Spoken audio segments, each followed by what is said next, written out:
One day I was in a thrift shop and I saw these amazing shoes. Probably had an experience. You see this thing, it's really awesome. And they look like they might even be the right size. So, tried them on.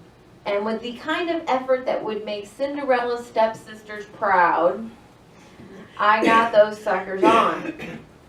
Sort of. But I did not take them home because I knew it was never going to be a good match. But they were blue and shiny Doc Martens. They were so great.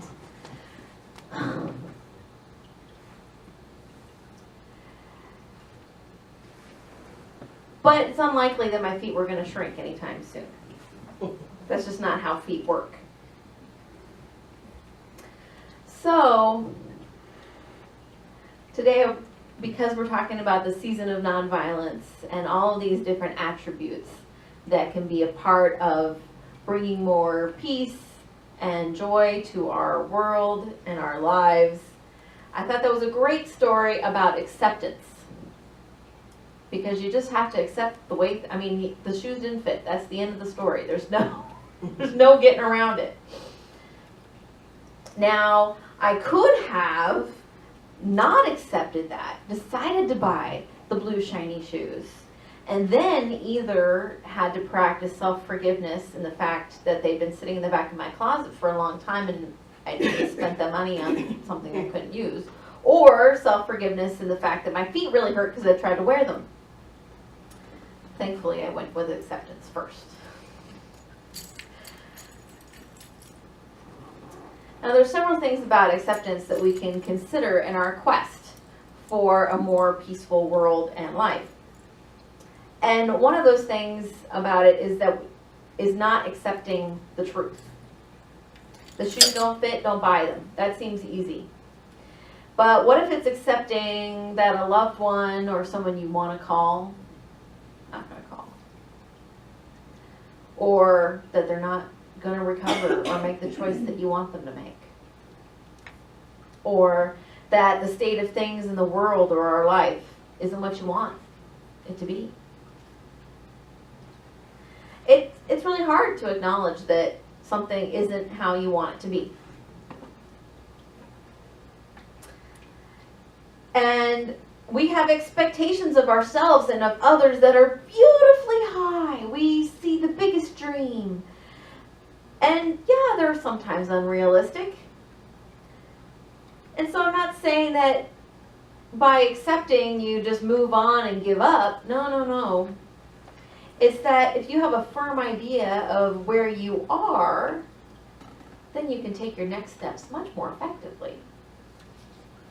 It's much more, like when they're going to build a building or a house or something, first they go and find out what's going on with the land, right? They get the real deal of what's going on with the land, and then they build their plans for it on top of that. They don't pretend, oh, I'm sure it's fine. Well, if they do that, it doesn't work out very well, right?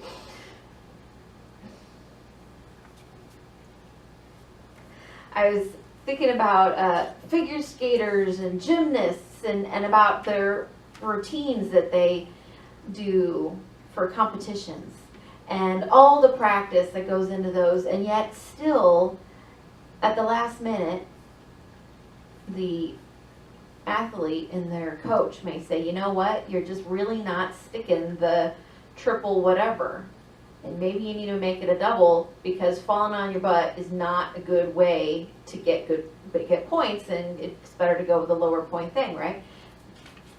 That's not giving up. That's just saying, okay, well, we're at right now is you keep not sticking them and we need to move on, right?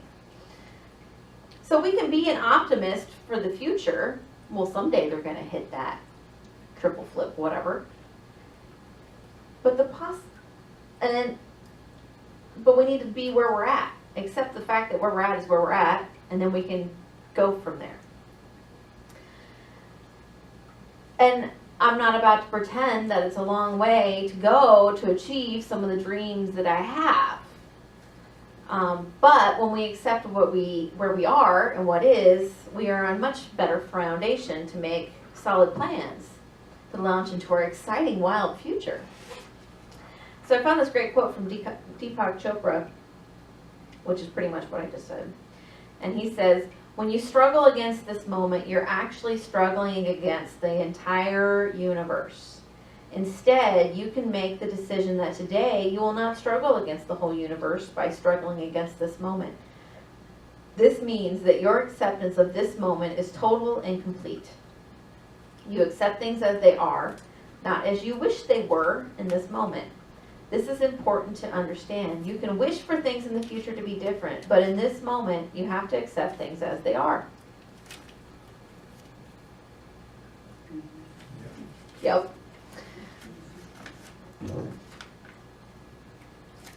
So for me, that leads us right into self-forgiveness.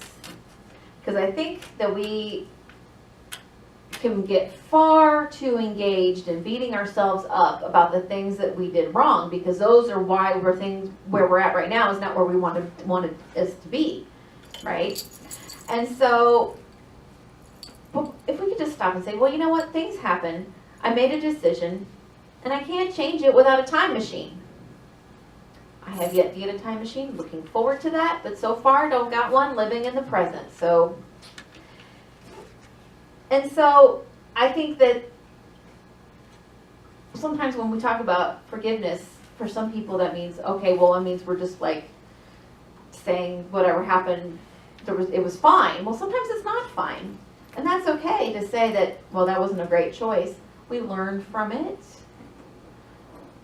We move on. We made the best choice that we knew how to make at the moment.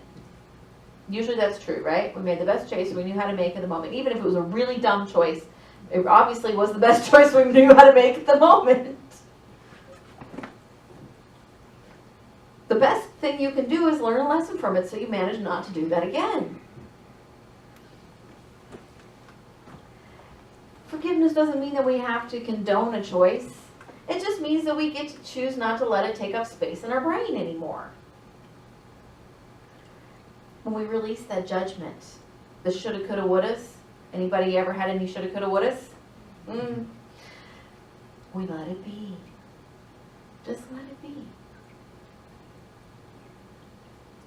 Because when we don't forgive ourselves or others, but especially when we don't forgive ourselves, we get stuck in this holding pattern.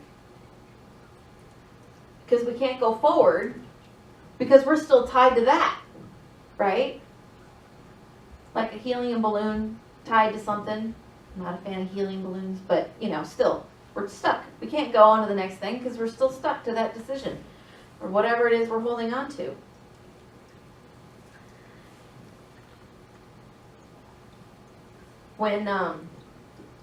When Jesus came across the people who were going to stone the woman for adultery, probably heard this story before, or a version of it. He didn't say, okay, well, let's hash this over and dig into every detail and get all the sides of the story, and then we'll decide who was wrong and da-da-da-da-da-da. No, he said, those among you who have sinned, remember, sin made a mistake. Those among you who have sinned, you throw the first stone. And all the people who were standing around getting ready to condemn this person went, because they realized, oh yeah, I guess I've made a mistake too. Oops. And then he said to the woman, go and sin no more. Go and make no more mistakes.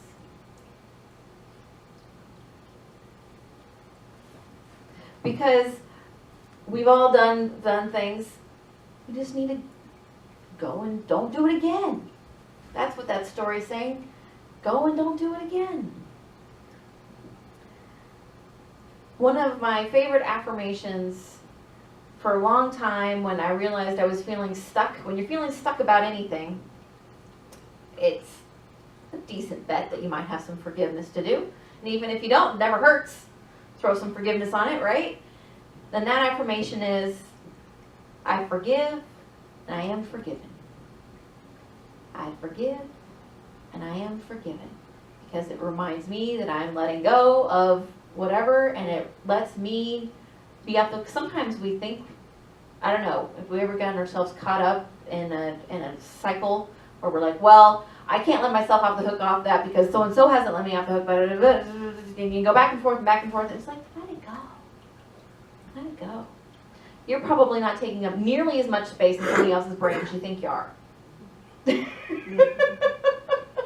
It's just true. And even if you are, it's still not your problem. So yes, say you're sorry, make amends if you make a mistake, and then get on with it. I've spoken to many of you, we've talked about our visions for the world, and I know we would like more kindness, abundance, love, understanding, and peace. All that good stuff. And you might even have specific strategies on how these things can come about. But we can all probably agree that those would be great goals. So I challenge you to remember what Gandhi said, which is we must be the change we wish to see in the world. And so how are we going to embody more kindness, abundance, love, peace, etc., etc., etc., whatever is your highest calling? Can you see the situation clearly? Can you accept the truth of where we're at? Can then you see what you might be holding you back from taking the next step? Is there something you need to forgive, something you need to release to move forward? And then, are you willing to dream big? So, Lent is not something we talk about a whole lot in many Unity communities. However, Lent is really cool. Lent starts on Wednesday. And so this is, some people just like give up something like chocolate or coffee or whatever. And I say take it deeper. What do you want to not live with anymore? Is it chocolate or coffee? Or is it resentment? Or is it fear? Or is it self-doubt? I'd much rather work on getting rid of those things, don't you think? So the challenge so maybe it's to look at those things that you're holding on to and forgive them. Maybe it's every day for the next, you could start right away. You don't have to wait till Wednesday, of course. The best spiritual practice is the one that starts today. But can I forgive myself or someone for something every day for this season of Lent? Wouldn't that be an amazing and empowering practice? Or maybe you're willing to say, okay, I'm going to notice one way in which I doubt myself. And I'm going to notice that, and then I'm going to release it. And you know what? There's some forgiveness in there because you realize, why was I thinking these crappy things about myself? I should stop that. So, when we notice where we're at, let go of how we got there, then we can move into being more free and being more the expression of that inner Christ, the divine spark, which is really what this whole Easter season thing is about, being more an expression of who we really are. So go out, find out where you are, make that be a springboard to be something new, and really find something to let go of this Lent season that will take you to the whole new level.